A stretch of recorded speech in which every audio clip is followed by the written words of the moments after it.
Et agriculture, toujours avec cette haute avancée majeure, un incubateur vient d'être implanté au sein de l'Institut togolais de recherche agronomique ITRA. C'est une unité de valorisation des innovations agricoles et agroalimentaires qui permettra de détecter les technologies agricoles innovantes, matures, pouvant être mises sur le marché. Des précisions avec Clarisse Aticlet.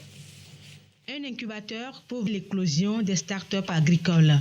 L'unité de valorisation des innovations agricoles et agroalimentaires UVI-2A est logée dans l'enceinte de l'Institut togolais de recherche agronomique ITRA. Les entrepreneurs ayant des projets ou technologies agricoles ou agroalimentaires à fort impact économique y seront accompagnés. Cette unité est censée apporter de l'innovation, accompagner les chercheurs à valoriser leur innovation et leurs résultats de recherche. L'un des problèmes là que nous avons remarqué, c'est que les innovateurs innovent, mais ils ne savent pas qu'ils vont protéger leur innovation pour qu'ils gagnent plus. Et donc, ils innovent, ils laissent, et puis les gens multiplient.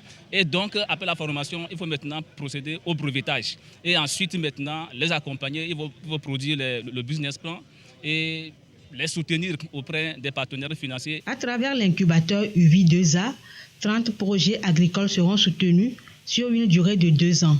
L'idée, c'est surtout de détecter les technologies agricoles susceptibles de booster l'agriculture togolaise. 20 inventions agricoles seront brevetées et 10 entreprises agroalimentaires créées. Le ministre de l'Enseignement supérieur et de la Recherche appelle à un focus spécial sur la transformation et la valorisation des produits locaux pour ainsi encourager la consommation locale. Au-delà de la valorisation des titres et des brevets à émettre, il faut aussi que nous puissions savoir de quoi nous avons besoin pour nourrir la population togolaise et nous focaliser là-dessus et faire de ces productions fondamentales ce qui est essentiel pour nourrir nos populations. C'est après que nous penserons à l'internationalisation des choses. Aujourd'hui, vous allez voir, tous les paysans sont versés à la culture du coton. Combien de gens sont en mesure de transformer ce coton? Nous devons penser désormais à cette transformation de ces produits localement chez nous pour que nous puissions leur donner une certaine valeur ajoutée.